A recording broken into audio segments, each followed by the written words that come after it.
Rain slid down the glass walls of Manhattan General as if the whole city were crying ahead of time. Inside the top-floor delivery suite, bright surgical lights washed everything in harsh white, while the monitors around the bed beeped in fast, nervous rhythms. Emily Carter, 30 years old and 38 weeks pregnant with twins, tried to steady her breath as another contraction ripped through her body. Her fingers dug into the side rails, then searched for her little sister's hand like a lifeline. "Olivia," she whispered, voice thin, "promise me you'll stay with them, no matter what." Olivia's eyes were already wet. She squeezed Emily's hand so hard her knuckles turned white. "Don't talk like that. Lucas is on his way. The best doctors in Manhattan are here. You and the babies are going to be fine." The monitors spiked again. A nurse in light blue scrubs adjusted Emily's oxygen mask, her wrist flashing a hospital badge under the bright light. "Deep breaths, Mrs. Reed," she said gently. "Dr. Hayes is almost here." Across town, in a glass tower on Park Avenue, Lucas Reed stepped out of a boardroom that overlooked the Manhattan skyline like a private kingdom. The digital clock on the wall read 9:17 p.m. He checked his Rolex, checked his phone, saw 3 missed calls from the hospital, and exhaled in annoyance before finally tapping the screen. "Mr. Reed," the nurse's voice came through, tight and urgent. "Your wife is in active labor. There are complications. The doctor recommends you come now." Lucas glanced at the sleek conference table behind him, at the folder with numbers that could move the stock market in the morning. He looked at his reflection in the tinted glass, at the perfect suit, the perfect knot in his tie. Somewhere in the background, his head of communications, Vanessa Moore, watched him with raised brows, an unspoken question in her eyes. "I'm on my way," he said finally.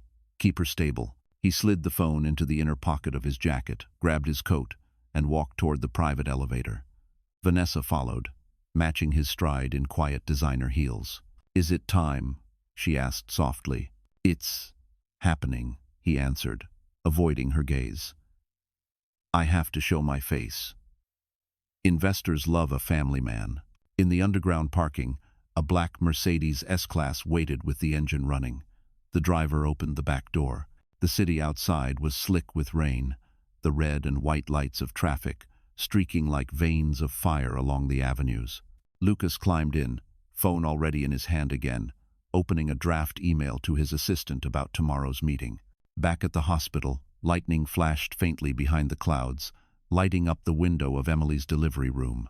Her face was pale, lips dry, hair stuck to her forehead. The twins were in distress. The monitors shrilled, sharp and relentless. "We're losing the heart rate on baby A," someone called out. "Prep for an emergency C-section. Get Dr. Hayes here now." Olivia stumbled backward against the wall, clutching Emily's phone, its lock screen still showing a smiling photo of Lucas kissing her belly during a staged photo shoot at Central Park. A tear hit the glass, warping the image.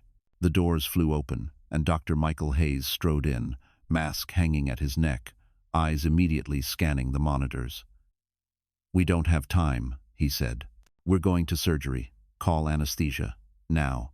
As the operating room doors slammed shut, no one knew that across Manhattan, Lucas was hesitating, and that single hesitation would soon be replayed worldwide, online. Emily Carter had once believed that love, even in a world as sharp and glittering as Manhattan, could stay warm if 2 people held on to it hard enough. Before the crisis, before the night her life unraveled, her days were marked by small hopes. She woke each morning in the glass penthouse overlooking the Upper East Side, sunlight spilling across the marble floors like a quiet promise. She would rest her hands on her growing belly, whispering to the twins, telling them that their father was brilliant and busy, but that he loved them deeply. She repeated it so often that she almost convinced herself it was true. Lucas Reed was not always distant. In the early years, before his company exploded into a billion-dollar empire, he used to bring Emily coffee from Starbucks every morning. He used to kiss her forehead before leaving for work, his fingertips still warm from holding hers through long nights of planning. But success had a way of reshaping him. Boardrooms replaced weekend walks. Investor calls replaced late-night conversations. Vanessa Moore replaced emotional honesty with a slick, polished version of attention that Emily could never compete with. Still, Emily tried. She arranged gentle dinners at home, even when she was exhausted. She reheated meals when Lucas texted that he'd be late. She pretended not to notice when the scent clinging to his suits was no longer his cologne but a perfume she didn't own. She let him place a Tiffany bracelet on her wrist, one anniversary, even though his eyes were already drifting toward his phone. Olivia often visited after her graduate classes, bringing books and laughter to the penthouse. She sensed the loneliness hiding behind her sister's polite smiles. One evening, she found Emily sitting on the sofa, hands cradling her belly, eyes fixed on the floor-to-ceiling windows that revealed the city glittering like a distant world she no longer belonged to. Emily admitted she hadn't felt Lucas's presence in weeks. Olivia urged her to speak up, but Emily shook her head. She didn't want to cause trouble for a man whose schedule was already bursting. At doctor appointments, Emily sat alone more often than not. Nurses recognized her face, not because she was the wife of a billionaire, but because she was the quiet woman who waited without complaint. She carried her iPhone loaded with notes about fetal movements, questions for the doctors, and screenshots of baby cribs she hoped Lucas would help her choose. But each night, when she asked if they could look at them together, he would answer, "Tomorrow, Em. Big day tomorrow." One afternoon, Emily arrived early for a specialized scan.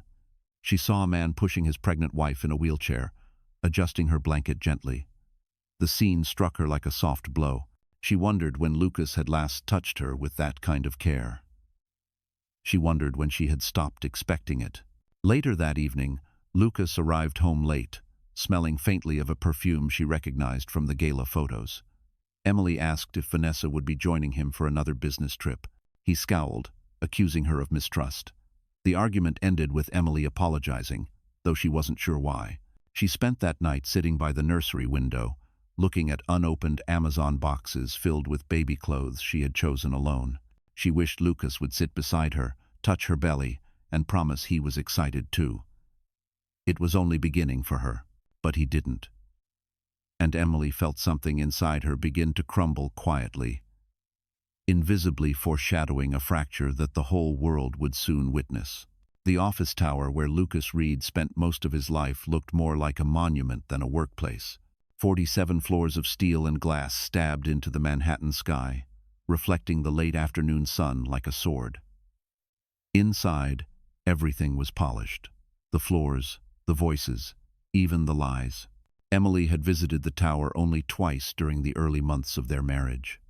Back then, she felt proud walking beside him, her hand in his, stepping into a world she thought they shared.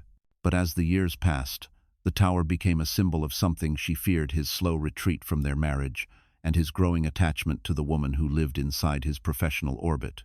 Vanessa Moore did not need to try hard to impress Lucas.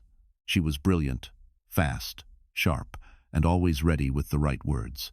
In the sleek conference room lined with floor-to-ceiling windows, the two of them would sit close, leaning over the same MacBook Pro, reviewing press strategies, event plans, and media launches. Vanessa knew exactly how to make him feel powerful. She touched his shoulder lightly when presenting ideas, laughed at jokes before he finished them, and spoke about legacy in a way that wrapped itself around his ego like silk. She also knew how to make Emily feel small without ever meeting her. Lucas often compared the two women without realizing it. "Vanessa handles pressure so well. Vanessa thinks we should do another gala. Vanessa says the board loves the new direction." Emily heard the name so many times that it began echoing inside her chest like an unwanted companion. One Friday evening, while Lucas and Vanessa worked late, a photographer captured them through the tinted window of a private lounge downtown. The lighting was low, the wine glasses half full, and Vanessa's hand rested on Lucas's forearm in a way that felt too familiar. The photo was blurry, but suggestive enough to make anyone question. It appeared briefly on a gossip page before being removed. Emily never saw it, at least not then, but Olivia did. She debated showing her sister, but worried it would only make her pregnancy harder. Meanwhile, Emily spent that same evening folding tiny baby clothes in the nursery, humming softly, feeling the twins roll beneath her ribs. She paused to catch her breath, smiling as one of the babies kicked. She imagined Lucas walking into the room, resting his hands on her belly, telling her that everything would be okay, that they were still the team they used to be. but the penthouse remained quiet, except for the hum of the refrigerator and the city noise far below. At the office, a storm rolled in, clouds gathering over the skyline. Vanessa shifted closer to Lucas as thunder rumbled. "You know, you work too hard," she murmured. "Maybe you deserve someone who actually understands your world." He didn't pull away. Not then. The corporate pressure, the constant cameras, the endless chase for more, all of it fed the distance between Lucas and Emily until it became a canyon she couldn't cross. Vanessa filled every space Emily left empty. The meetings, the travel, the late-night strategy calls. There were days Lucas spoke more to Vanessa than to his own wife. One night, when Lucas came home past midnight, Emily sat awake waiting, a soft lamp beside her glowing against the dark penthouse windows. She asked gently, "Did you eat?" "I made something light." Lucas barely looked at her. "I grabbed something with Vanessa after the meeting." It was faster. The words cut deeper than he realized. Emily forced a smile, nodding, swallowing the ache building in her chest. She pressed a hand to her belly as one twin shifted. She whispered a quiet apology to them for the tension in the air. Down on Park Avenue, the rain began falling in thin silver lines, streaking across the glass towers like tears. The world outside glowed with neon and possibility, but inside Emily's heart, a darker truth was forming, one she wasn't ready to face. And far above the city, in an office where lights should have gone off hours earlier, Vanessa stepped even closer to Lucas, their silhouettes framed against the storm, hinting at a betrayal that would soon explode into the public eye. Emily's pregnancy had reached the stage where every step felt heavier, every breath tighter, every quiet moment more precious. Her doctor had already warned her weeks earlier. "Twin pregnancies can shift quickly, Mrs. Reed. You need support at home, real support." She nodded politely, pretending she had it, pretending Lucas was present, pretending the marriage still resembled something safe. But deep inside, Emily felt the growing weight of being alone in a life that looked perfect from the outside. The penthouse at night was always silent, except for the soft hum of the air system and the distant pulse of Manhattan traffic far below. Emily spent her evenings sitting beside the crib she had chosen, her hand resting on her belly as she whispered stories to her unborn children. She told them about Central Park in the fall, about snowflakes on Fifth Avenue, about picnics she dreamed of having once they arrived. She made promises she hoped she could keep, even if she had to keep them alone. The loneliness grew sharper during her hospital checkups. Nurses often asked where her husband was. Emily always smiled and said, "Busy week," even though the truth hurt more each time. She watched couples walk through the hallways hand in hand. She watched husbands carry bags, ask questions, stroke their wives' backs protectively. And each time, she swallowed the ache deep enough that no one would see it. One afternoon, after a difficult monitoring session, Emily stepped outside the hospital to wait for her driver. She leaned against a stone pillar for support, fighting dizziness. A car pulled up nearby, and she watched a man rush to help his pregnant wife out of the passenger seat, adjusting her scarf, guiding her as if she were the most precious thing in the world. Their laughter floated through the cold air. Emily turned away before her tears could fall. That night, when Lucas finally returned home past 9, she was warming soup on the stove. Her back ached, her feet swollen, but she wanted him to have something comforting the moment he walked through the door. When he entered, he didn't notice the effort. He tossed his coat over a chair, loosened his tie, and rubbed his temples. "Long day?" she asked softly. "Brutal," he muttered. "Vanessa and I had to redo the entire investor presentation. We barely got a break." Emily froze for a moment. He said, "we," more often now. He said Vanessa's name with ease, with familiarity, with a tone he once reserved for her. Emily carried the bowl to the table and said gently, "I thought maybe tomorrow you could come with me to my checkup. It's the last big one before the delivery." Lucas didn't even look up. "Tomorrow? Impossible. I've got that dinner with the board." She nodded slowly, trying to hide her disappointment. I get scared sometimes." "Emily," he said with a sigh, "you need to relax. Stress is bad for the babies." He didn't see the way her face fell. He didn't see how alone she felt standing 10 feet from her own husband. He didn't see her fingers curl slightly around the back of a chair just to hold herself together. Later, she sat in the nursery again, rubbing her belly while the twins shifted beneath her skin. She whispered, "I know he loves you. Maybe he's just overwhelmed." But her voice trembled because the lie felt heavier each time she told it. In the dim glow of the nightlight, Emily felt a quiet fear growing inside her, one she couldn't ignore anymore. Something was wrong. Something in her body, something in her marriage, something in the way the world around her was tilting faster than she could steady herself. And as she closed her eyes, trying to calm her heartbeat, she didn't yet know that the danger wasn't just emotional or medical. It was already moving toward her, quietly tightening its grip, preparing for the moment when everything inside her life would shatter at once. The night before the delivery was supposed to be calm, a gentle pause before Emily welcomed her twins into the world. But nothing about her life had been gentle for a long time. The winter air outside the hospital windows carried a quiet tension, and even the soft lights of Midtown seemed dimmer than usual. Emily had been admitted for early monitoring after her blood pressure spiked again. Olivia stayed by her side, pacing the room with worry etched across her face. Lucas, however, was nowhere near the hospital. He was at the Ritz-Carlton, standing beneath a chandelier of sparkling crystal, preparing to deliver a speech at one of the biggest fundraising galas of his career. The ballroom buzzed with wealthy donors, executives, and photographers. Vanessa hovered beside him, brushing a piece of lint off his jacket sleeve with the kind of familiarity that once belonged to Emily alone.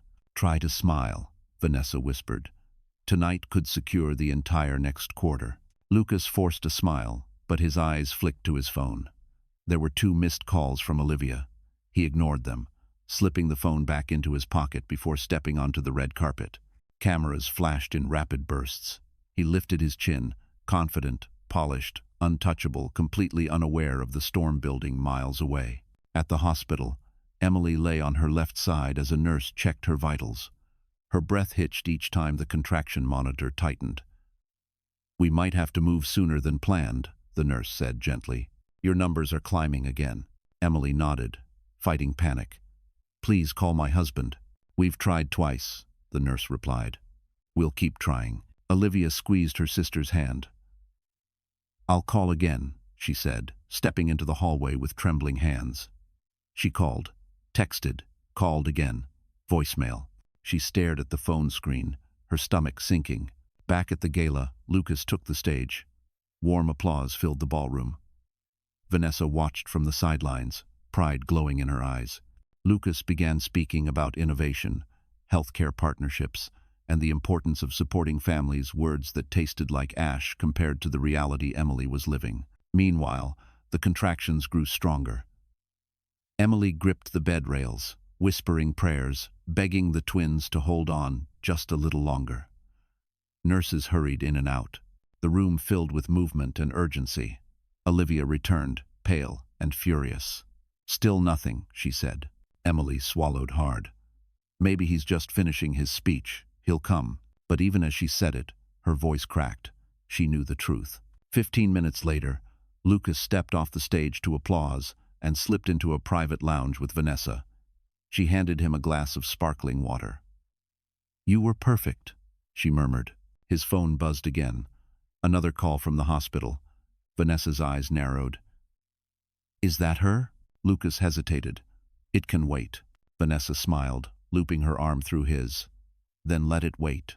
At that same moment, Emily's monitor alarms began to shriek.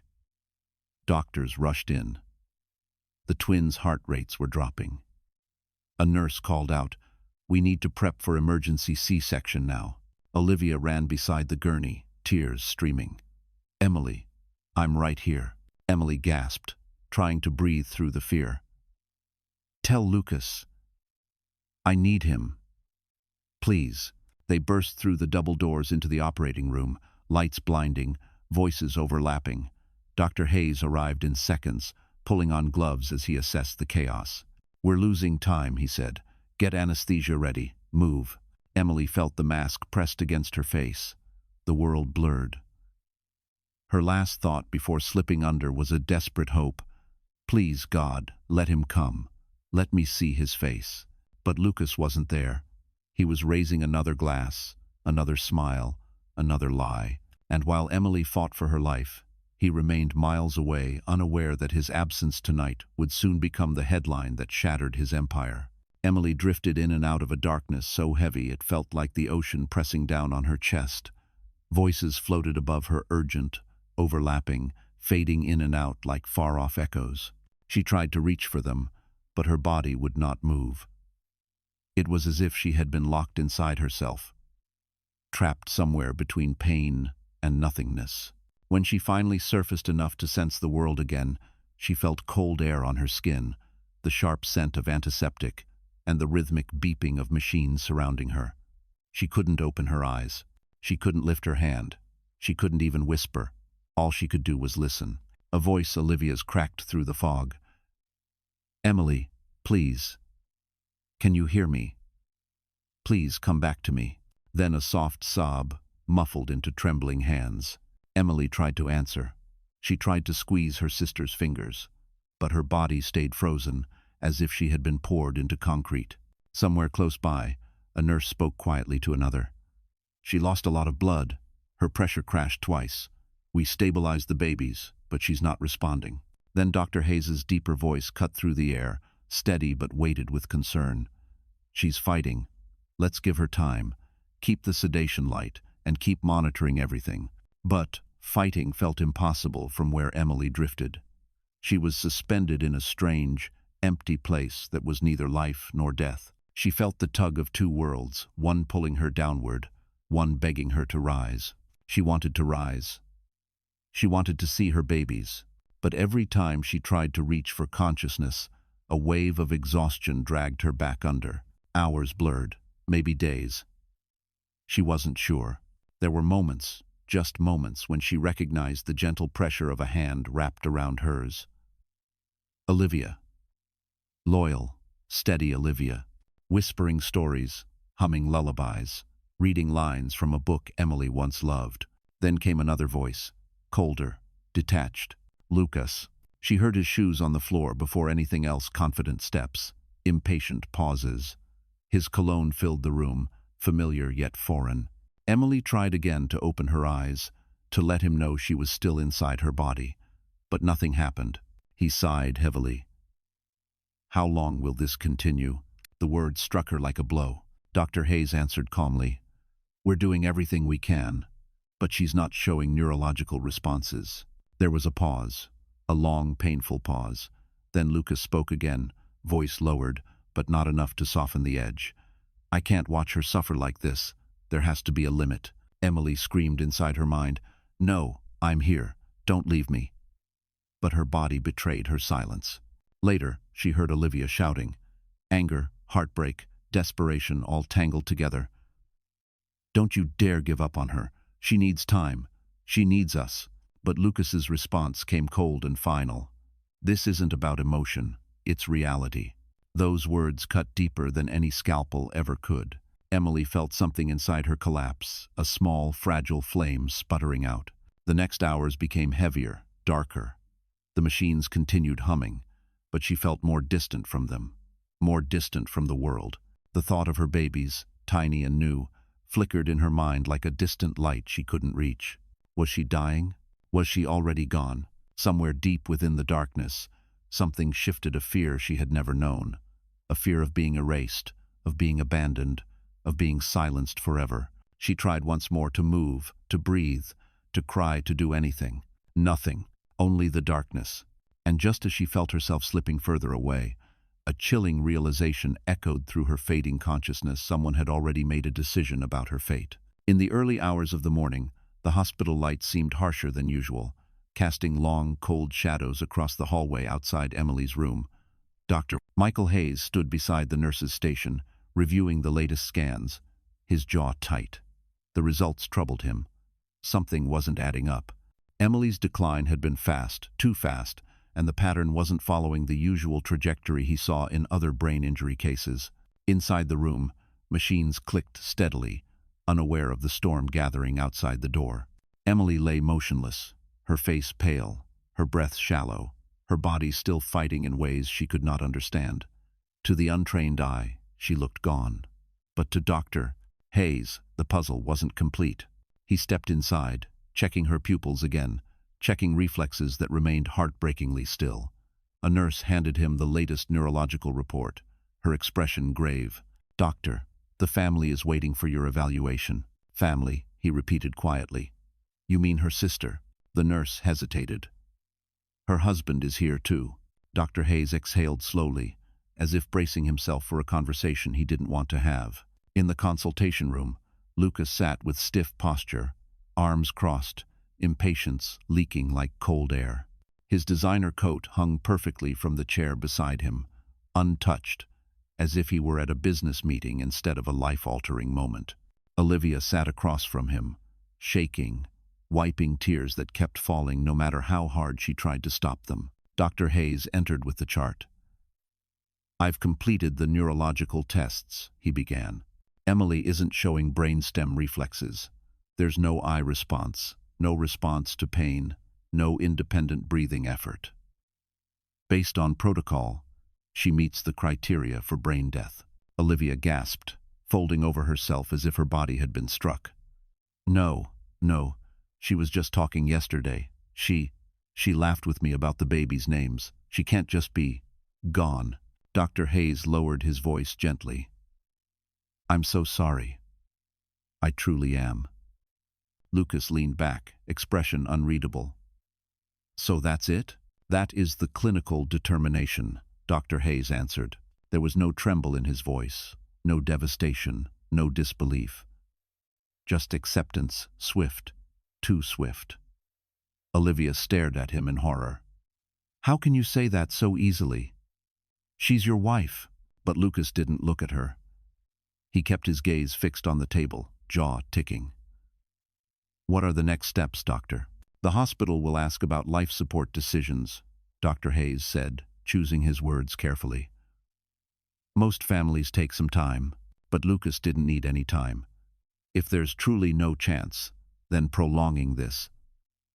He paused, frowning as if calculating. "It wouldn't be humane."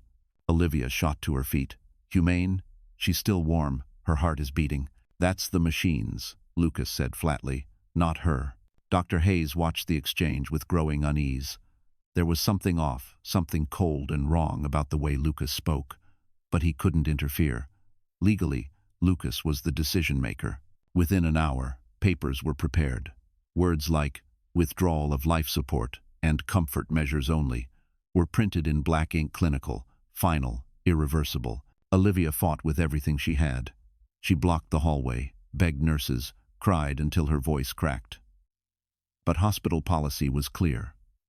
The decision rested with the legal spouse. Lucas signed. His pen scratched the paper with a finality that made Olivia fall to her knees. He didn't look at the form once he finished. He simply closed the folder, stood up, and walked out of the room with a calmness that chilled everyone who witnessed it. Dr. Hayes remained still for a long moment, staring at the signed papers, as if they were a verdict he could not appeal. Something didn't sit right. Something deep in his gut whispered that this night wasn't over, that this story wasn't finished. And as Lucas stepped into the elevator, ready to return to his carefully curated life, the universe was already preparing a truth powerful enough to destroy every lie he had ever told. The hospital corridor felt like a hollow tunnel as Lucas walked away, his footsteps fading until only the humming machines remained. Olivia stood frozen beside Emily's bed, her palms pressed flat against the cold metal railing, trying to breathe through the kind of terror she had never known. Her sister was still warm, still breathing assisted, yes, but breathing. And yet the world had just declared her gone. A nurse whispered, "We'll begin preparing the room." But her voice trembled, as if she too questioned the decision. Olivia stepped forward, her voice breaking. "No, don't touch her. Not yet. Please, just not yet." The nurse hesitated, then quietly retreated.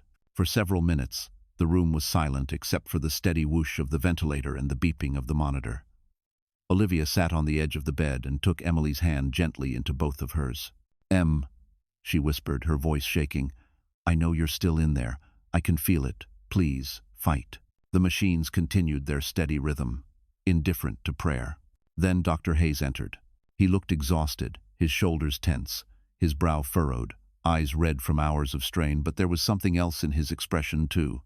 Doubt. A heavy, stubborn doubt he couldn't ignore. He closed the door behind him. "Olivia, may I speak with you?" She wiped her face and nodded. He moved closer, lowering his voice. "I don't like how fast this happened. The decline, the conclusions. I've seen brain injuries that mimic death. It's rare, but it happens." He looked at Emily again, his gaze sharper now, searching. "There are small inconsistencies in the scans. Nothing I can present as evidence yet, but enough that I want more time." Olivia clutched Emily's hand tighter. "Then stop them, please. He already signed the papers." "I know." He exhaled. "But until we begin removing support, she is still under my care. And I have the authority to order more tests." Hope flashed across Olivia's face so quickly it nearly broke him. Without wasting another second, Dr. Hayes stepped to the ventilator panel. He checked the settings. He checked reflexes again. He flashed a penlight across Emily's eyes longer than protocol required. Nothing, but something inside him refused to believe this was the end. "Let's keep her stable," he ordered softly, "and delay the transition." As he left to gather a second assessment team, Olivia leaned close to Emily's ear. "Hear that? You have time. He's giving you time. So hold on." Minutes stretched into an hour. Night deepened outside, Manhattan glowing like a distant galaxy beyond the hospital windows. Nurses moved quietly in the hall, unsure what would happen next. Lucas had already left the building. His Mercedes taillights disappeared into the stormy streets below, taking his indifference with him. Inside the room, Dr. Hayes returned with new equipment. He connected sensors, adjusted settings, and measured every electrical signal he could. Nothing changed, but he refused to stop. At one point, he gently rested his hand on Emily's wrist. "Emily," he murmured, "if there's anything left inside you, anything at all, give me a sign, a flicker, a breath. Anything." The monitor beeped steadily, unchanged. Hours passed. Olivia dozed off in the chair, still gripping Emily's fingers. Nurses dimmed the lights. Just before dawn, during a routine check, a tiny tremor ran across one of Emily's fingertips. So small, it might have been dismissed as a glitch. But Dr. Hayes saw it. He froze, watched, waited. Then it happened again. Barely visible, barely measurable, but real. His breath caught. "Emily, that's you." He leaned closer, heart hammering, watching the faint twitch repeat, subtle, fragile, undeniable. Something was shifting, something alive, something fighting its way back. And as the first rays of morning light slipped through the blinds, Dr. Hayes whispered the words that would soon rewrite everything. "She's responding." At first, no one dared to believe it. Not the nurse who caught the faint twitch, not Olivia who jolted awake with a gasp, and not even Dr. Hayes, though hope hit him so hard it nearly knocked the breath from his lungs. He leaned in, eyes locked on Emily's hand as it trembled for a third time. Then a fourth. Not random, not mechanical. Intentional. "Check the EEG again," he ordered. The nurse scrambled to adjust the sensors. The machine hummed, lights blinking, lines flickering across the screen in pale green traces. For several seconds, nothing changed. Then there it was. A blip. Small, weak, barely a whisper, but unmistakably human. Olivia covered her mouth, tears spilling. "Emily." "Oh my God, Em." Dr. Hayes's voice was steady but electric. "She's showing cortical activity. This isn't a reflex. This is brain function." The nurse stared at the monitor, stunned. But her husband signed the withdrawal papers." "I don't care who signed what," Dr. Hayes snapped, the gravity of the moment breaking through his usual calm. "She's alive. And until I say otherwise, nobody touches that ventilator." The nurse nodded quickly, already pulling up new charts. Outside the room, the hospital corridor buzzed quietly with early morning activity. But inside, the tension thickened with every new blip on the monitor. Olivia pressed her forehead gently against Emily's hand, sobbing with relief. "You hear that?" she whispered. "You came back. You came back, Em." But Dr. Hayes wasn't celebrating yet. He needed proof, documented, undeniable proof before anyone, especially Lucas, tried to challenge him. He reviewed the EEG readings again and again. Each time, the signals grew stronger. A soft knock came at the door. A young resident peeked in, breathless. "Doctor, I heard did something change?" "Get a portable camera," Dr. Hayes instructed. "We're documenting everything." Within minutes, a small hospital camera was rolling, capturing every monitor reading, every flicker, every tiny movement Emily made. They filmed her hand twitching, her eyelids fluttering faintly, her heartbeat steadying. "This," Dr. Hayes murmured, "is the beginning." Words spread through the staff faster than anyone intended. Nurses exchanged whispers at the station. A respiratory therapist paused outside the doorway with wide eyes. Word even reached a physician in another department, who stepped in to witness what shouldn't have been possible.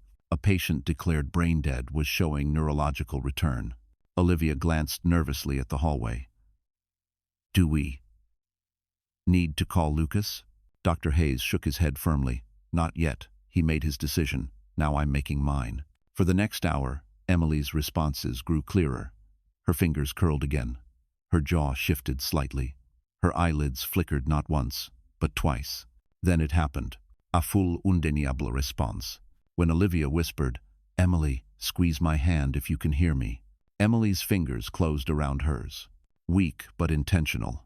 Olivia collapsed into tears, clutching her sister's hand as if it were the lifeline she had been begging the universe for. "Oh, Emily, you're here. I knew you were here." Dr. Hayes exhaled shakily. "We need neurology in here now, and I want second and third EEG confirmations." His voice cracked with awe. "This is a recovery pattern. I've never seen it this fast." The nurse rushed to page the neurology team. But something was happening outside the room, too. Down the hallway, a security guard stepped closer to a monitor displaying live camera feeds. One of the feeds showed Emily's room, where staff were beginning to gather. The guard frowned. "Isn't that the patient who was?" The other guard nodded slowly. "Yeah, looks like something's happening." Moments later, a small group of hospital staff stood outside the door. No gossip, no chaos, just stunned silence. They watched the miracle unfold through the window with reverence, disbelief, and fear of the repercussions. Because there would be repercussions. Someone would have to tell Lucas Reed that the wife he left for dead, the wife he abandoned for a gala and a mistress, the wife he signed away, was alive. And as Dr. Hayes prepared the paperwork documenting every second of neurological return, he whispered to Olivia, "When he finds out, he'll try to control the story. But we'll have the truth on our side."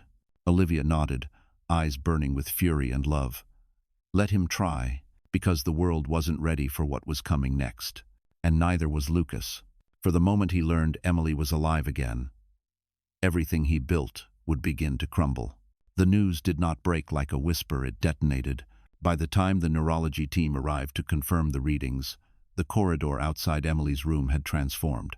Nurses stood frozen, doctors exchanged stunned looks, and even the hospital administrators hovered nearby, unsure how to react. Everyone sensed they were standing inside, a moment bigger than medicine, bigger than protocol, bigger than any one person. Inside the room, Dr. Hayes moved with sharp focus. He checked Emily's pupils again, spoke her name slowly, watched the faint but undeniable flutter of her eyelids. She wasn't awake, but she was responding. She was fighting her way back. "Let's prepare to repeat the full assessment," he said. "Document everything, no gaps." Olivia stood beside him, her hand still locked around her sister's. She had cried so much her voice was nearly gone, but she refused to leave the bedside for even a second. Every time Emily moved even a tremor, Olivia whispered encouragements, letting tears fall onto the sheets. But before they could begin the full assessment, the air shifted. A heavy silence fell across the hallway. Lucas Reed had returned. He appeared with the same polished confidence he wore at board meetings. Flawless suit, phone in hand, composure sharp as a blade. Vanessa was not with him this time, but the scent of her perfume clung faintly to his jacket. Security footage had already alerted him that something was happening on the floor, something he didn't expect, something he didn't want. He walked toward the cluster of staff gathered outside the door and froze when he saw the monitors through the window alive with activity that should have been impossible. "What is this?" he demanded. No one answered. He stepped inside. The second he crossed the threshold, Olivia's body went rigid. She turned, eyes burning. "Get out." Lucas ignored her, gaze locked on the EEG, the rising green waves confirming a truth he did not want to face. "This can't be right," he muttered. "You said she was—" Dr. Hayes stepped forward, tone calm but underscored with steel. "She was showing no reflexes when we assessed her. But she's returning. Her brain is regaining function." "That's not possible," Lucas snapped. "You told me she was gone." "I told you what the tests showed at the time," Hayes replied evenly. "But something changed. She's responding." Lucas's jaw tightened.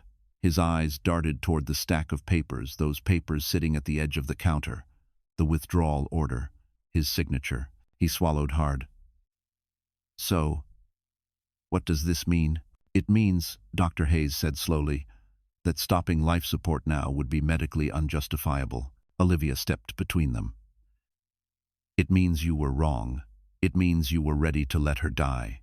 A flicker of something annoyance, not guilt, crossed Lucas's face. "We made decisions based on the information we had. I was trying to do the humane thing." Olivia's voice cracked with rage. "Humane? You didn't even stay. You left before her body was cold." The blow landed. Lucas looked at Emily, really looked for the first time since the surgery. He saw the faint movements, the tremors in her fingers, the eyelid flutter, the small sparks of life he had been told would never return. And instead of relief, his expression hardened. "This can't get out," he whispered. Dr. Hayes's eyes narrowed. "Excuse me, nobody can know she was declared brain dead, or that I signed anything. The media will destroy us. My board, my investors." Olivia cut him off with a trembling laugh. "You're worried about your image, your money?" Lucas didn't deny it. He simply looked at the door, calculating, panicked, cornered. Dr. Hayes stepped closer. "Mr. Reed, we have full documentation of her neurological return. Video, EEG printouts, staff witnesses. It's not going away, and I will not falsify records for you." Lucas's face turned pale. Hayes continued, "Your wife survived something catastrophic. Instead of worrying about the media, you should worry about explaining why you wanted to end life support so quickly." Lucas opened his mouth, but no sound came out. Because he knew the truth would not just crack his empire, it would shatter it. Olivia whispered into the heavy silence. "She came back, Lucas. Without you. In spite of you." Emily's fingertips twitched again, as if responding to her sister's voice. Everyone in the room froze. Dr. Hayes leaned closer, awe and triumph in his voice. "There, another response." Olivia burst into tears. Lucas took a single step back, as if the living proof of her return burned him where he stood. And for the first time since the night began, he understood. He was no longer in control, and the miracle he tried to bury would soon become the story that destroyed him.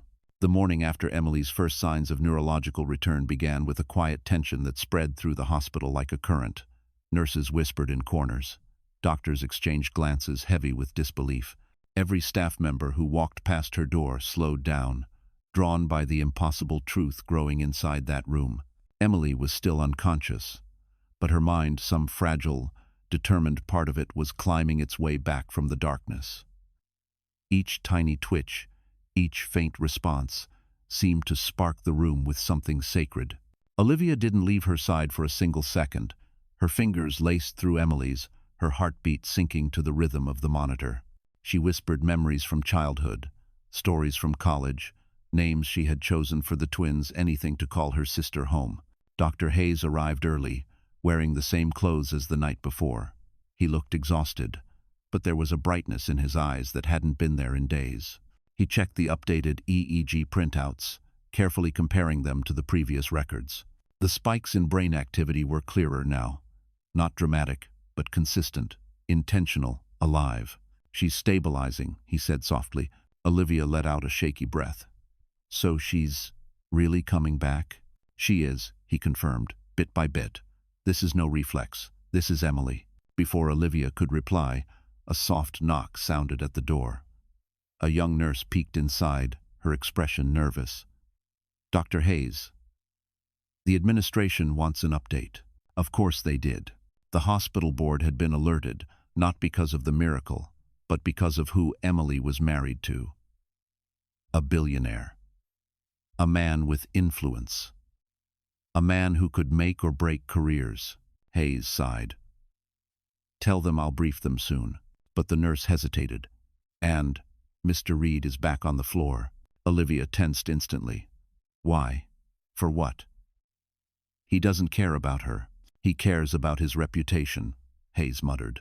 Through the window, they could already see him approaching, polished, composed, his expression carefully arranged. He walked with the confidence of someone used to bending the world to his will. He stepped inside without knocking. How is she? Lucas asked, his tone practiced. Improving, Hayes said bluntly. More neurological activity, more reflex. That's good news. But the words sounded forced, almost rehearsed. Olivia glared at him. She squeezed my hand. Lucas gave a tight smile. I'm glad she's doing better. But his eyes darted toward the camera set up in the corner, the footage still rolling. He frowned. Is that really necessary? Yes. Hayes replied. This documentation is critical. For medical reasons? Lucas asked. For legal and ethical reasons, Hayes corrected. We need proof of every stage of her recovery. Lucas's jaw clenched at the word legal. He stepped closer to Emily, staring down at her as if she were a ticking bomb instead of his wife. When will she wake up? We can't predict that yet, Hayes said. But she's moving in the right direction. Lucas nodded, but something in his expression hardened a silent calculation. After he stepped out, Olivia leaned close to Hayes. He's scared. He should be, Hayes replied. For the rest of the morning, they continued testing. Emily's responses grew stronger. When Olivia said her name, Emily's eyelids fluttered noticeably. When Hayes touched her shoulder, her heart rate shifted. When a cold compress was applied, her fingers curled slightly. Every small reaction felt monumental. A second neurologist arrived, then a third. They repeated reflex tests, reviewed the footage, examined the EEGs. One murmured, "This is extraordinary." Another whispered, "We're witnessing something historic." By afternoon, word had reached beyond the hospital. A medical blog posted a cryptic message about a miraculous neurological case in Manhattan. A nurse slipped onto a private forum, posting, "She was declared brain dead." Then she came back, 5 minutes after the husband left. The post spread faster than anyone expected. Olivia saw it trending before anyone else. Her phone buzzed nonstop. She glanced at Hayes. "People are talking." He nodded solemnly. "They will. And soon, they'll know who she is." Olivia turned back to Emily, tears gathering again. "Hear that, Em? They're telling your story." Emily's fingers twitched stronger than before. Olivia gasped. "That was her. That was her." Hayes smiled, a rare, full smile. "She's fighting hard," but he also knew something else. The world was about to explode with the truth. And when it did, nothing, not Lucas, not his power, not his lies, would be able to contain what Emily's return would expose. Because the woman he tried to bury was rising, and the world was already watching. Lucas Reed had always been in control of his company, his image, his narrative. But the morning Emily's story slipped into the corners of the internet, something shifted. A crack formed in the polished wall he had spent years building. He felt it the moment he stepped out of the elevator onto the hospital floor. The way nurses paused mid-step. The way doctors exchanged subtle glances. The way whispers died when he passed. He hated it. Emily was supposed to be gone. The crisis was supposed to be over. Clean. Controlled. A tragedy he could spin into sympathy if needed. But now she was fighting her way back, and people were talking. He strode toward her room with long, irritated steps, his phone vibrating nonstop in his hand. Vanessa had texted repeatedly, "You need to contain this. If the board finds out, It's over. Where are the records? Can they be sealed? He didn't answer. Not yet. Inside the room, Olivia and Dr. Hayes stood side by side, watching Emily's monitors with quiet intensity. Emily's eyelids fluttered again, longer this time. Her fingers twitched. Her jaw shifted slightly. She was unconscious, but unmistakably alive. Lucas stepped through the doorway. "We need to talk." Olivia immediately positioned herself between him and the bed. "No. You said enough." Hayes didn't move. "Mr. Reed, unless this is medical, I need you to step back." Lucas exhaled sharply. "I'm her husband." "Then act like it," Olivia snapped. Hayes cleared his throat, redirecting. "We're seeing steadily increasing brain activity. She's not waking up yet, but she's fighting." Lucas forced a smile, but Hayes caught the flicker of fear behind it. "That's encouraging." Encouraging, but inconvenient. Suddenly, a nervous resident rushed in. "Dr. Hayes' administration wants you. They're in the conference room. It's urgent." Hayes nodded, then looked at Olivia. "Stay with her. Don't let anyone touch her settings." When he left, Lucas closed the door behind him. The temperature in the room changed. Olivia stiffened. "What do you want?" Lucas stepped closer, lowering his voice. "We need to manage the narrative." "The what?" Olivia sputtered. "My sister nearly died. She was declared dead because you couldn't be bothered to stay." "That's not fair," he replied coldly. "I made a decision based on medical advice. You made a decision to get rid of her." Olivia shot back. "Don't pretend it was mercy." Lucas's jaw clenched. "You have no idea what pressure I'm under. This situation could damage everything." Olivia shook her head, disbelief twisting her features. "Everything? You mean your empire?" Lucas didn't deny it. He stepped closer to Emily's bed. "If she wakes up?" "When?" Olivia corrected sharply. His jaw tightened. "Fine. When she wakes up, she won't remember anything clearly. Trauma erases memory. We can use that." Olivia recoiled as if struck. "Use her?" She barely survived. Lucas lowered his voice to a near whisper. "I'm trying to protect all of us." "No," Olivia said, shaking, voice trembling with fury. "You're trying to protect yourself." Before Lucas could respond, the door swung open. Dr. Hayes stood there, eyes sharp. "Mr. Reed," he said, "we need to speak privately." Lucas straightened, smoothing his tie. "Good. I need answers." But Hayes didn't take him to an office. He stepped into the hall and closed the door behind them, voice turning ice cold. "I'm going to be direct," Hayes said. "We have full documentation of Emily's neurological return. We have video, EEG logs, timestamps, and third-party witnesses." "So?" Lucas replied. "So," Hayes continued, "if you attempt to influence this case in any unethical way, I will report you to the hospital board, the medical ethics committee, and the state." Lucas blinked in disbelief. "Are you threatening me?" "I'm protecting my patient," Hayes replied calmly. For the first time in a long time, Lucas Reed looked rattled. Hayes didn't stop. "I reviewed her decline again. The speed wasn't normal. The sudden crash, the inconsistency in her vitals. I'm pulling specialists to evaluate whether external stress, emotional or otherwise, played a role." Lucas's expression darkened. "Are you implying I caused this?" "I'm implying nothing," Hayes said.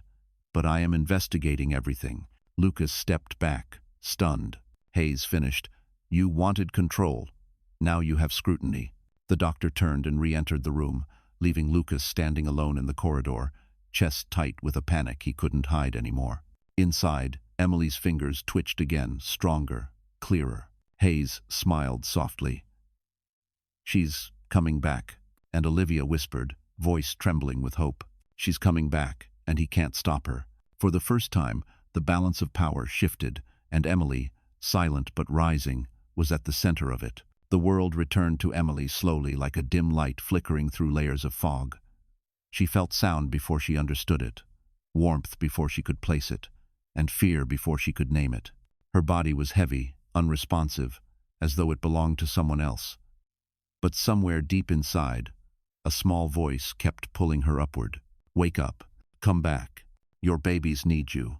Her eyelids fluttered. Olivia gasped. Emily. Can you hear me? Emily tried to force her eyes open.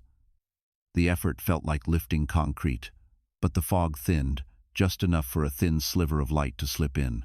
She recognized Olivia's voice, not fully, not clearly, but enough to feel safe. A faint groan escaped her lips. Doctor Hayes, she made a sound. Olivia cried out, her voice cracking. Footsteps rushed in. Hayes appeared on her left, leaning close. Emily, it's Dr. Hayes. You're safe. You're in the hospital. If you can hear me, try to squeeze my hand. She tried. At first, nothing happened. Then slowly, painfully, her fingers curled around his. Hayes exhaled sharply. That's it. Good. You're doing wonderfully. Emily sank back into the fog, exhausted, but she was no longer drifting. She was anchored now to voices, to touch, to life. But as she surfaced again minutes later, she sensed another presence. Cold, sharp, wrong. She didn't know why, but her chest tightened. Lucas stood near the door, his arms rigid, his expression carefully neutral. But the moment her eyes flickered open halfway, he stepped forward. Emily, he said softly, smoothing his expression into something gentle. It's me. Her heart thudded painfully. Something inside her recoiled. His voice echoed in her memory, not clear words, just tones. Sharp, detached, final. A memory flashed in fragments. Papers, cold voices. Someone saying no chance. Someone else saying, pull support.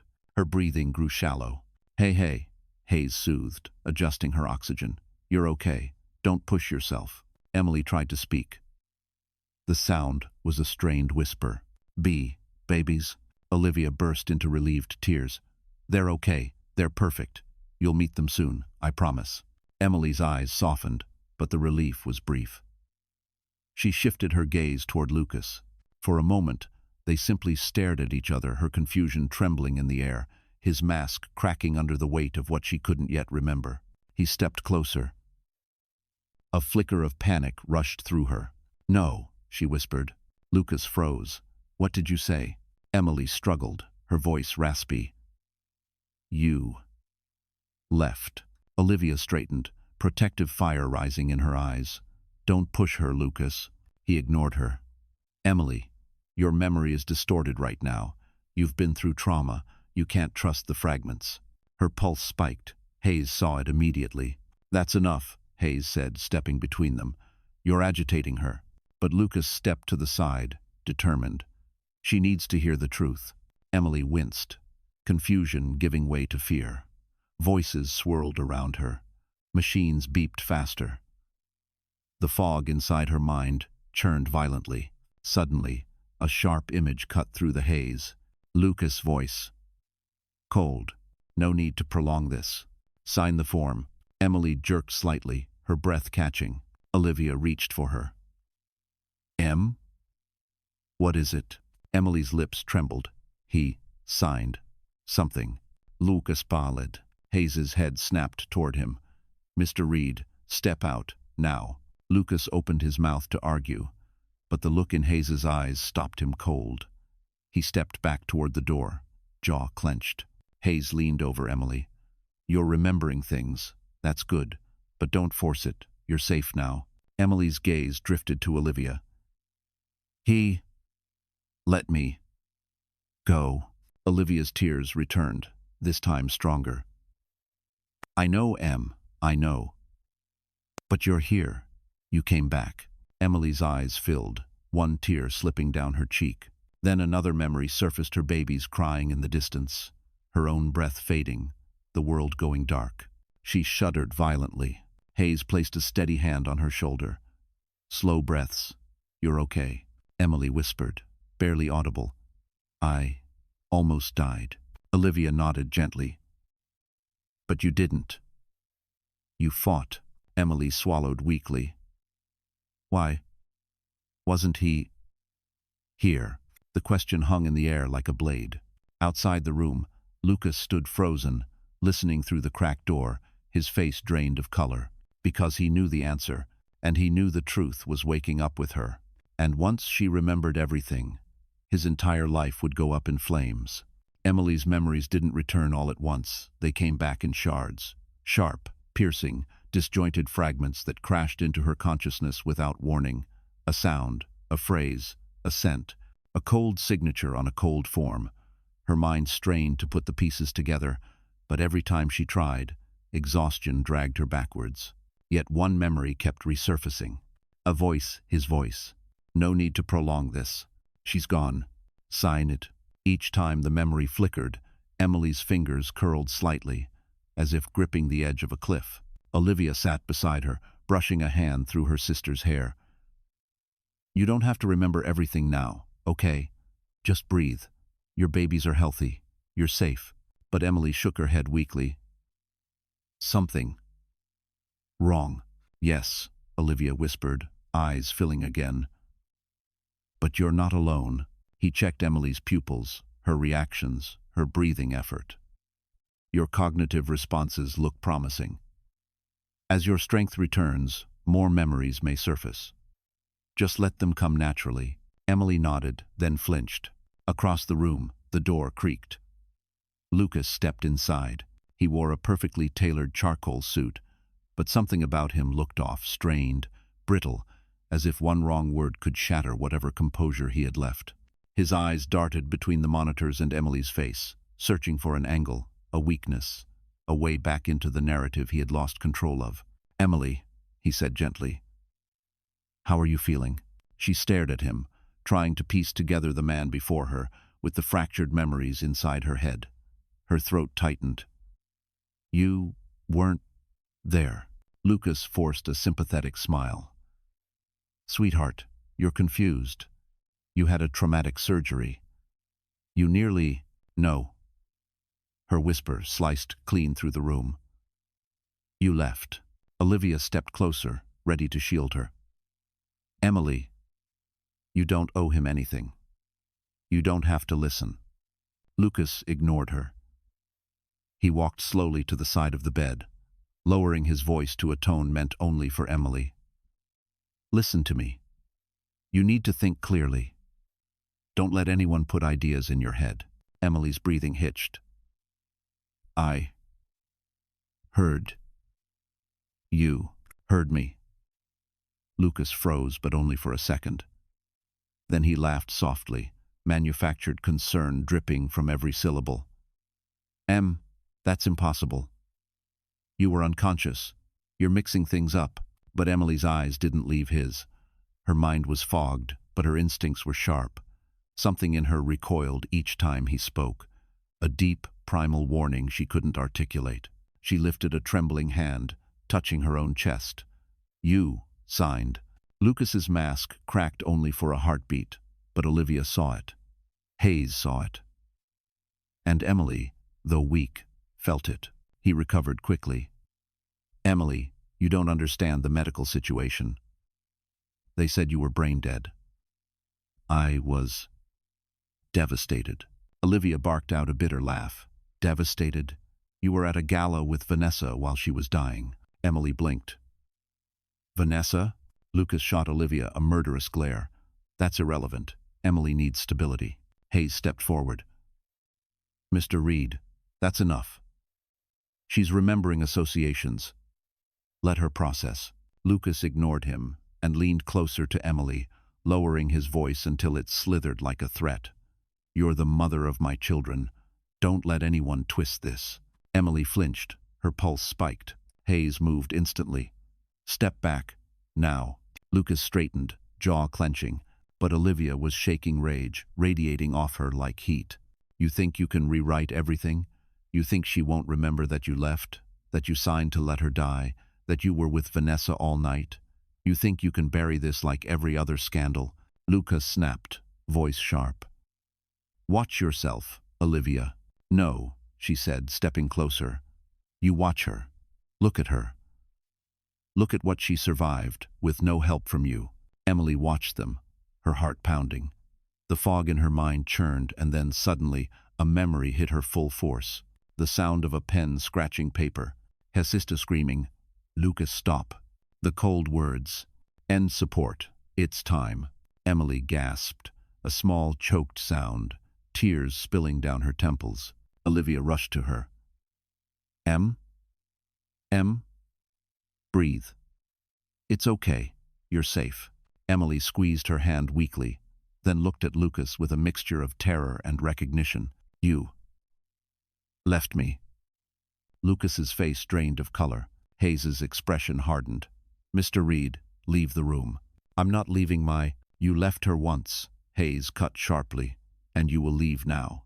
Security, already alerted by a nurse watching through the window, appeared at the door. Lucas stepped back, glaring at Hayes, then at Olivia, then at Emily. But her eyes, though full of pain, no longer looked confused. They looked awake. They looked aware. They looked like someone who would never let him rewrite the truth again. And as Lucas backed out into the hallway, fury simmering beneath his perfect facade, one thing became clear.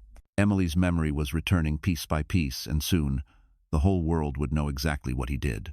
Lucas Reed had always relied on two things to maintain power, money, and narrative control. But now, both were slipping from his hands like water through clenched fists. Emily was alive. Emily was remembering.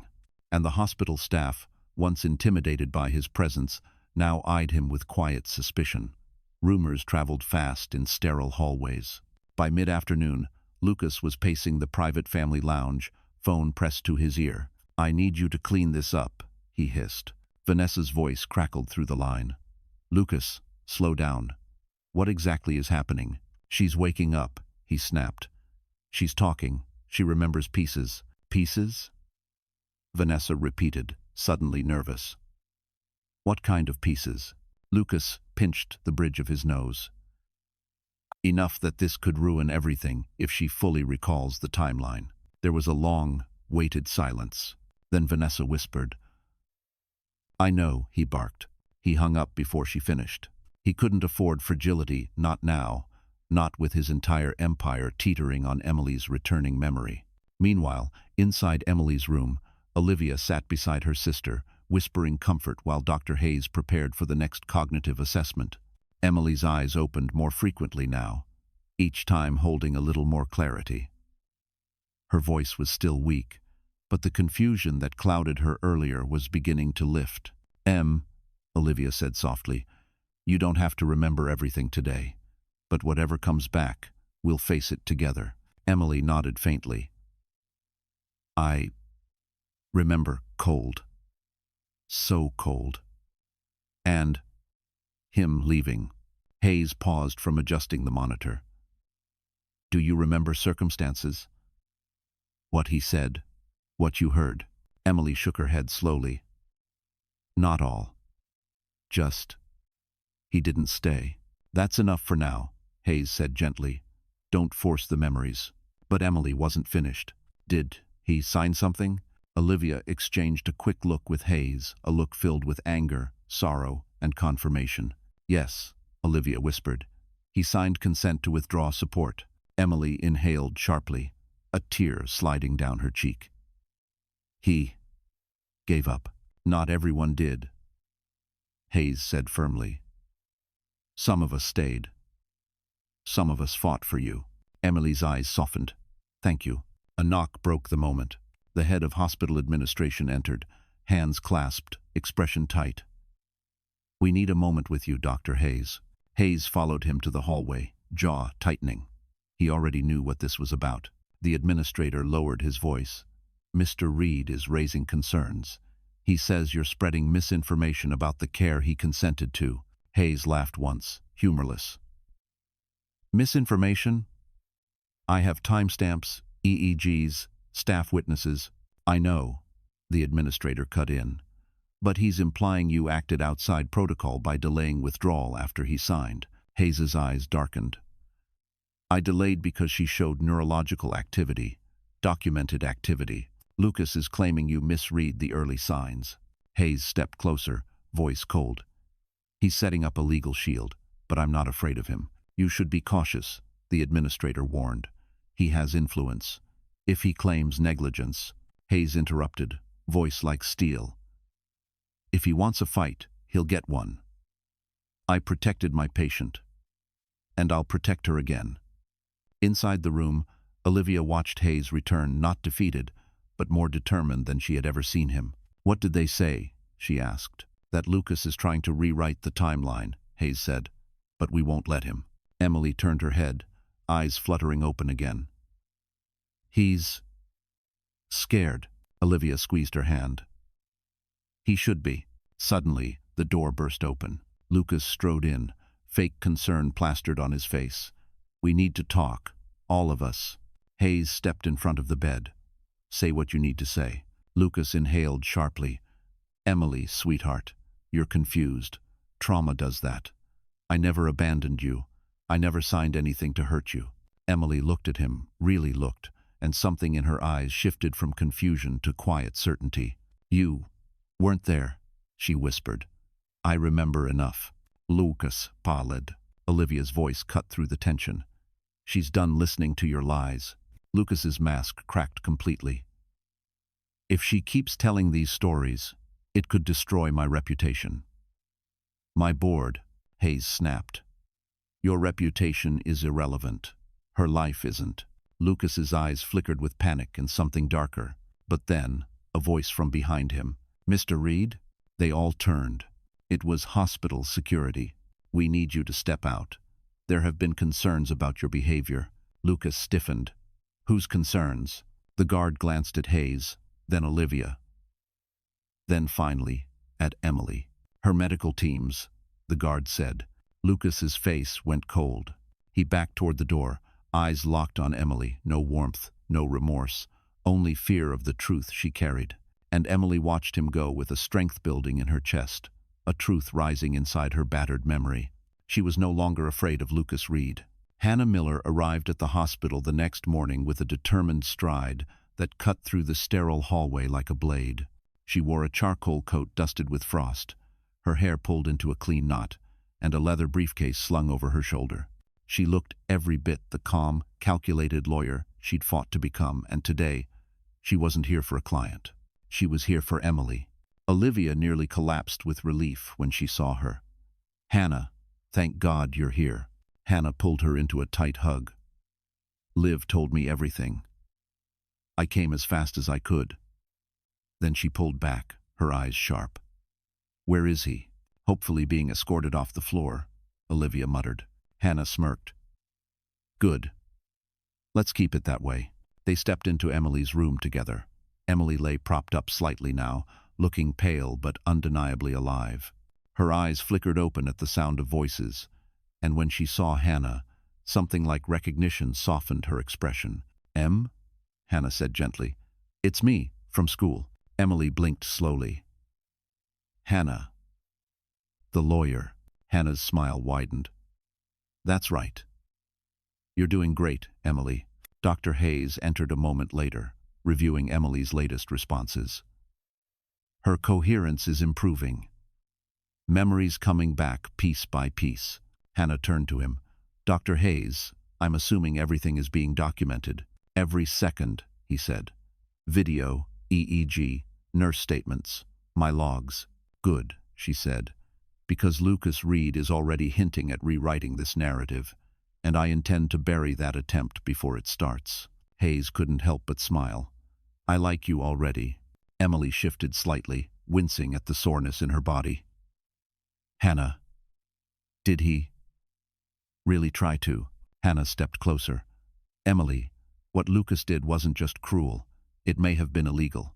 Consent to withdraw support requires thorough review, transparency, and time. He rushed everything. And from what Olivia told me, he had other motives. Emily's lips trembled. Vanessa. Hannah nodded. Yes, and if he tries to gaslight you now, he's picking a fight he can't win. Olivia placed a gentle hand on Emily's shoulder. We're building a team around you. You're not alone. Emily closed her eyes briefly, overwhelmed, but this time it wasn't fear. It was the unfamiliar weight of being defended. Suddenly, a knock sounded at the door. A nurse peeked inside nervously. Dr. Hayes, Mr. Reed is demanding access again. Hannah rolled her eyes. Of course he is. Hayes's jaw tightened.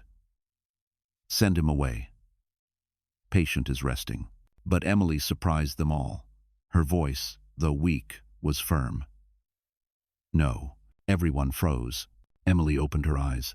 I want him to hear me. Hayes hesitated, but finally nodded to the nurse. 2 minutes. And security stays right outside. Moments later, Lucas stepped into the room, his expression tight, controlled, and shaken beneath the surface. He wasn't used to being told no. He wasn't used to security blocking his path. And he definitely wasn't used to facing consequences. He glanced sharply at Hannah. Who are you? Her lawyer, Hannah said simply. Lucas blinked. She doesn't need a lawyer. Hannah's smile was icy. She very much does. Emily's eyes met his, no longer clouded by confusion, but sharpened by clarity. You left me, she whispered. Lucas's jaw flexed. Emily, that's not fair. You left, she repeated, stronger this time. You signed. You walked away. Lucas swallowed hard. I was told you were gone. I was devastated. You weren't devastated, Emily whispered. You were with Vanessa. His face drained of color. Olivia crossed her arms. Tell her she's wrong. Go ahead. Lucas couldn't. Emily breathed shakily. You didn't wait. You didn't hold my hand. You didn't fight. Emily. Lucas stepped forward, voice strained. You don't understand. I was overwhelmed. I made a mistake. Hannah cut in sharply. A mistake is forgetting an anniversary. This was abandonment. Lucas glared. This is a family matter. Not anymore, Hannah said, voice cool as ice. You made it legal the moment you signed to end her life. Emily's eyes shimmered with pain, but beneath it, something new was forming. Strength. She whispered. I heard you. In the dark. I heard your voice. You didn't want to wait. Lucas froze. Hayes stepped forward. That's enough. She's done. Lucas looked at Emily one last time, panic flickering across his face, as he realized something he never expected. She remembered enough to destroy him. The guard signaled. Lucas was escorted out again, frustration radiating off him like heat. When he disappeared down the hall, Emily let out a trembling exhale. Hannah leaned close, voice softening. He can't hurt you anymore. Not legally, not medically, not publicly. You survived. That gives us everything. Emily's eyes filled not with fear this time, but relief. Olivia hugged her gently. This is the beginning, Em. Not the end. And Dr. Hayes stood beside them, a quiet promise in his eyes. You're safe now, and we're not going anywhere. Emily had nearly died alone. But she would heal surrounded by truth, by allies, and by the strength Lucas never believed she had. Morning sunlight spilled through the hospital blinds, turning the room a soft gold, beautiful, gentle, completely at odds with the storm now brewing far beyond its walls. By the time Emily drifted into a light sleep, the internet had already begun stitching together fragments of the truth. A nurse in pediatrics had posted anonymously on a medical forum. A woman declared brain dead, showed brain activity minutes after the husband signed off to withdraw support. No names, no details, just enough to ignite wildfire. A tech blogger picked it up, then a healthcare watchdog page, then a local journalist. Unconfirmed reports of a near-fatal misdiagnosis at Manhattan General. By noon, it was everywhere. Hashtags formed. Conspiracy theories spawned. The world wanted to know, who was the woman? Who was the husband? Inside the hospital room, Olivia sat cross-legged in a chair, phone buzzing in her lap. She didn't want to show Emily anything yet, but Hannah needed to see all of it. Hannah, Olivia whispered, handing over the phone. Look. Hannah scanned the posts, the headlines, the comment threads. Her jaw tightened. This is moving faster than I expected. Dr. Hayes entered just then, washing his hands at the sink. The entire staff is whispering, he said. But they're not the problem. It's the outside attention that worries me. Olivia frowned. Should we make a statement? No, Hannah said quickly. Not until Emily is stronger, and not until we control the narrative. But the narrative, for the first time in Lucas Reed's life, was not his to control. Downstairs in a private administrative conference room, Lucas slammed his hand onto the table. This is a disaster. Someone leaked this. Hospital executives sat stiffly, avoiding eye contact. "Mr. Reed," the chief administrator said carefully, "the hospital has made no public statements. The leak didn't come from us." Lucas scoffed. "So what? You expect me to believe this just magically appeared online?" A compliance officer cleared her throat. "It appears the information originated from staff discussion on an anonymous medical forum." "Then find them. Shut it down." "We can't," she replied flatly. "Anonymous means anonymous, and even if we could, the story is multiplying. Hundreds of accounts have reposted it. It's beyond containment." Lucas's eyes narrowed. "This will destroy me." The administrator finally spoke, voice stern. "With respect, sir, this isn't about you. It's about your wife's recovery." Lucas stood abruptly. "Everything is about me." The room stared in horrified silence. Upstairs, in Emily's quiet room, her eyelids fluttered again. Olivia leaned forward eagerly. "Hey, Em, you awake?" Emily blinked slowly. "Light. Hurts." Hayes dimmed the room immediately. "That better?" She nodded faintly. Hannah stepped closer, gentle but serious. "Emily, something is happening outside this hospital. People are already talking about what happened to you." Emily's brow creased. "Talking? About me?" "Yes," Olivia whispered. "And we're going to protect you. But the truth is getting out." Emily swallowed, throat dry. "What truth?" Hayes exchanged a look with Hannah. Hannah took Emily's hand. "The truth that you survived something unimaginable. The truth that you were declared dead too quickly. And the truth that Lucas signed to withdraw life support when he shouldn't have." A soft tremor ran through Emily's body, not from weakness, but recognition. "I remember," she whispered. A voice. Cold. Not waiting. "Yes," Olivia said, eyes wet. "People need to hear your story, but only when you're ready." Emily's breathing steadied. A quiet resolve formed across her fragile features. "I want the truth. All of it." Hayes gave a proud nod. "Then we'll give it to you, piece by piece." But down the hall, a nurse burst from the elevator, breathless. "Dr. Hayes, Hannah, Olivia, look." She held out her phone. A major news outlet had just posted. "Unidentified billionaire linked to brain-dead pregnant wife case. Husband signed withdrawal 5 minutes before miracle." The comments exploded. "Name him. Expose him. Protect the woman. Find the twins' mother." Olivia's heart pounded. "This is it. This is happening." Hannah nodded slowly, eyes sharp as a blade. "Then we move forward." Hayes took a breath, steadying himself. "Emily needs to hear this from us, not the world." Emily, now more awake, lifted her gaze toward them. "What happened?" she asked. Hannah stepped forward, voice calm but fierce. "Emily, the world is starting to learn what he did." Emily's lips parted slowly. Then a spark, small, fragile, but growing, lit behind her eyes. For the first time, she realized the truth wasn't just returning. It was rising, and the world would rise with it. The gala hall shimmered beneath chandeliers the size of small cars, every crystal catching the light like frozen stars. Wealthy donors filled the room. Executives, politicians, media personalities, all dressed in gowns and tuxedos that whispered money with every movement. Cameramen hovered near the stage, ready to broadcast Lucas Reed's polished speech about healthcare innovation. He had chosen this night for a reason. He thought he could reclaim the narrative. He thought he could bury the truth beneath applause. He was wrong. Backstage, Lucas stood in a tailored midnight blue suit, adjusting his cufflinks with shaky hands. Vanessa hovered beside him, touching up his tie like she had rehearsed it 1,000 times. "You look calm," she whispered. "I'm not," he admitted. "Everything's blowing up. The internet's connecting dots. They're talking about a billionaire husband.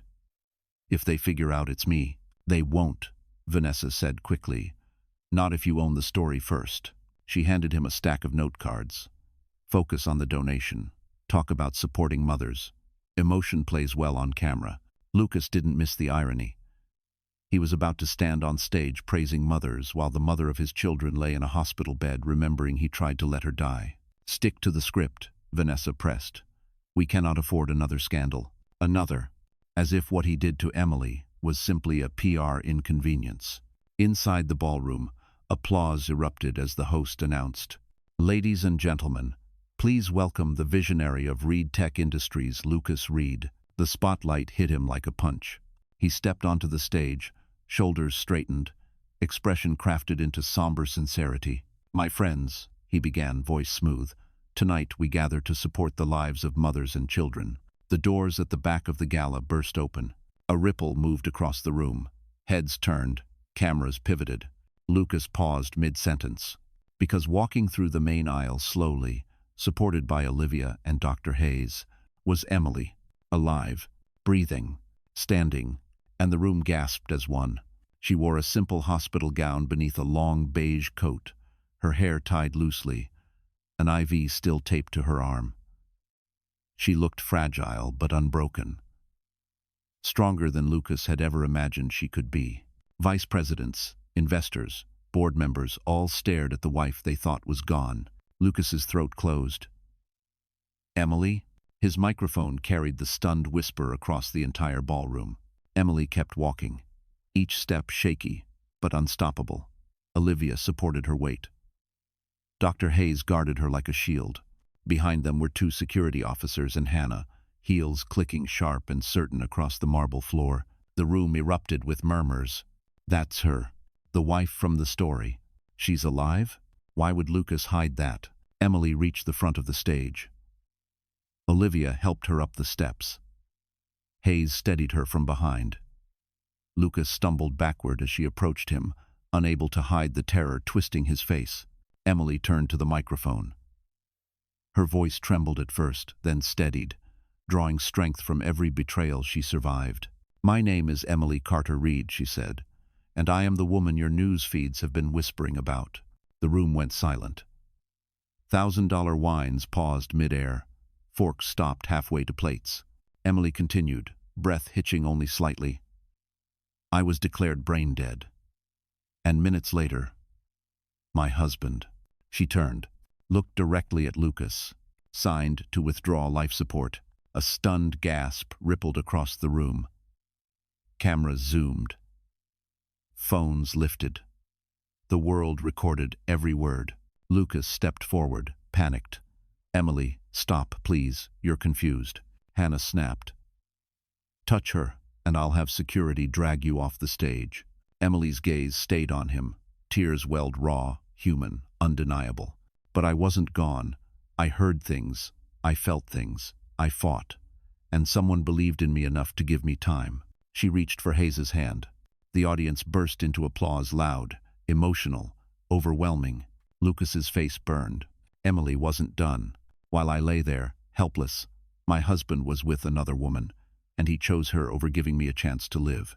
Vanessa, standing near the curtains, went white as marble. "This," Emily said, voice thick with strength, "is not a tragedy about a dying woman. This is a warning. About power, about deception, about what happens when you trust the wrong person with your life." Cameras turned to Lucas, sweating, shaking, cornered. Emily whispered into the microphone, each word a blade. "You left me for dead, Lucas, but I came back." The ballroom exploded. Gasps, anger, sympathy, outrage. Lucas stumbled off the stage, chased by flashing cameras and shouted questions. His empire cracked in real time. And behind him, under the bright lights, Emily stood tall, shaking, exhausted, but triumphant, as the entire world rose to its feet to applaud the woman he tried to erase. Emily didn't remember much of the car ride back to the hospital after confronting Lucas on stage. She only remembered the applause, wild, rising, unstoppable, as if strangers across the world had used their voices to return what she had almost lost: dignity, strength, life. Back in her hospital room, she lay propped up on pillows, exhausted but awake, her fingers curled gently around a warm cup of broth Olivia held for her. Dr. Hayes checked her vitals with quiet pride. Hannah stood near the window, phone vibrating non-stop from media requests.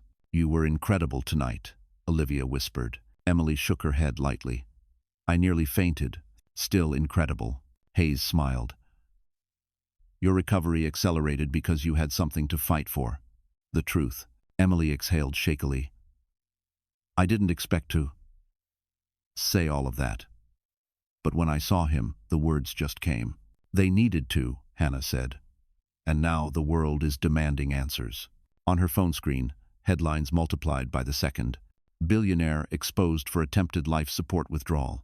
Emily Carter Reed's miracle survival sparks investigation. Who is Vanessa Moore? Public outrage erupts. Reed Tech stocks plunge. Emily swallowed. Stocks? Hayes nodded. There's fallout. But that's his burden now, not yours. But it was more than fallout. It was unraveling. Across the city, Lucas Reed's penthouse was surrounded by camera crews. Reporters shouted questions as he tried to push through the lobby. Did you sign the withdrawal? Why wasn't your family told you left the hospital?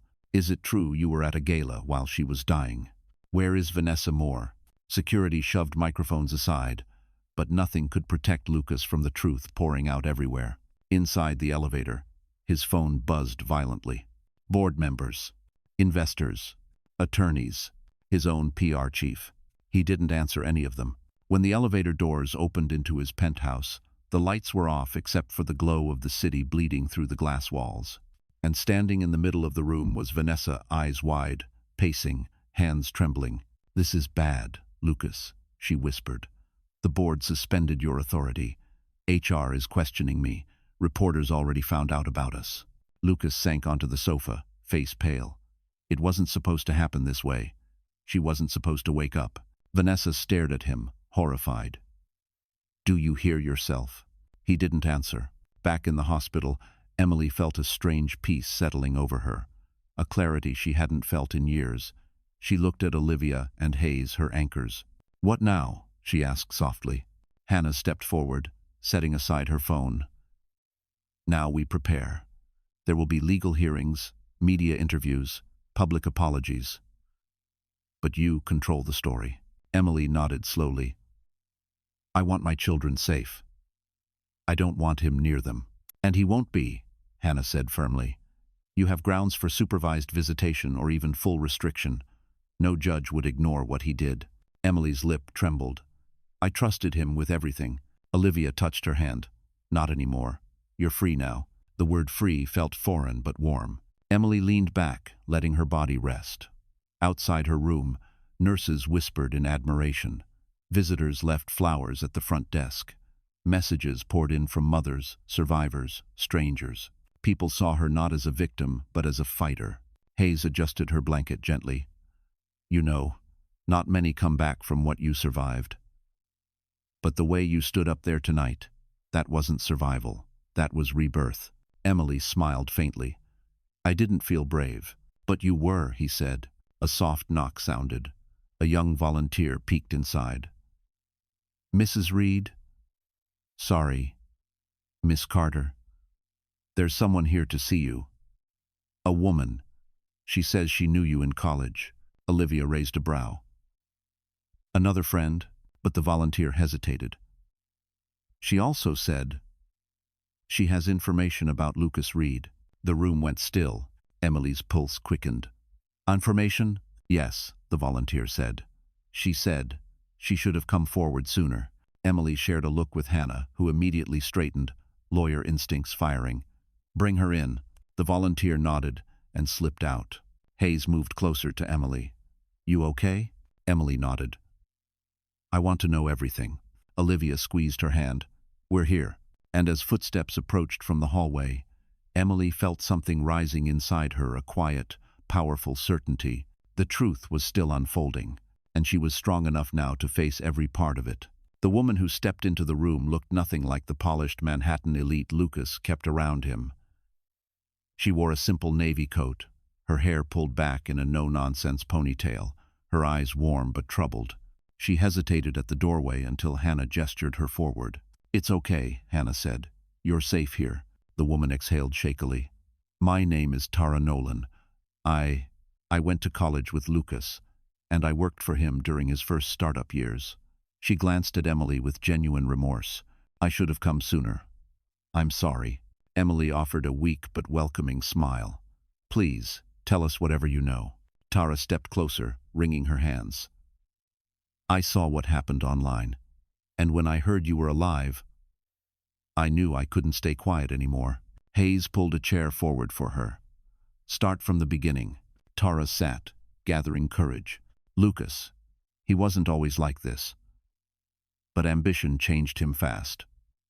When we were building the company, he started treating people like pieces on a board, disposable. She looked down. I covered for him more than once. Affairs, lies, shady investor deals. I kept quiet because I needed the job. But one night, she swallowed hard. One night, he said something that terrified me.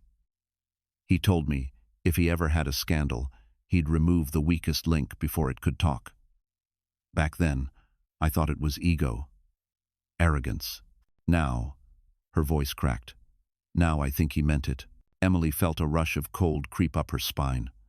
Weakest link, like a wife he didn't love anymore. Tara nodded miserably. Like anyone who threatened his perfect image. Hannah leaned forward. Do you have proof? Tara opened her purse with trembling fingers. I kept everything. Old emails, voice memos, financial records, and... She held up a USB drive, a recording, of him and Vanessa, talking about moving on after the babies arrive. They mentioned you. Emily closed her eyes, pain flickering across her face. Olivia grabbed her hand instantly. Breathe. You're okay. Tara's voice softened. I didn't know it would go this far, but when the story broke, I realized he didn't just move on. He tried to erase you. Hayes clenched his jaw. This is more than a medical case now. This is criminal. Hannah stood tall, fire in her eyes. With this evidence, we can file for full custody, emergency protective orders, corporate fraud investigation, and a civil suit for attempted medical homicide. She looked at Emily. You'll win. All of it. Emily's eyes filled, but not with fear, with release, with the quiet, overwhelming relief of someone realizing she was no longer the helpless one. What happens next? She whispered. Hannah smiled gently. Next, we take everything he tried to steal from you, your voice, your safety, your future, and we give it back. Just then, the volunteer appeared again. Miss Carter, your babies are awake. The NICU nurse said they're ready to see you. Emily inhaled sharply, emotion swelling in her chest.